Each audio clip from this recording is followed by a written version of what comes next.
Ramai yang teruja bila nak tunaikan umrah, tapi kadang-kadang ada kesilapan kecil yang boleh menjejaskan pengalaman ibadah tu. Nak tahu apa dia? Yang pertama, tak cukup ilmu sebelum berangkat. Jangan harapkan mutawif. Penting untuk kita tahu rukun dan juga larangan umrah. Kedua pula, barang tak cukup atau tak sesuai.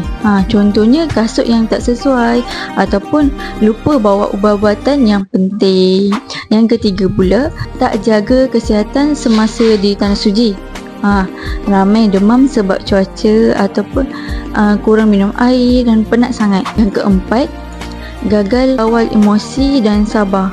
Yelah, keadaan kat sana kan sesak, beratur pun panjang. Penting untuk kita banyakkan berzikir dan bersabar. Okay? Yang kelima, terlalu fokus pada bergambar sampai lupa tujuan utama.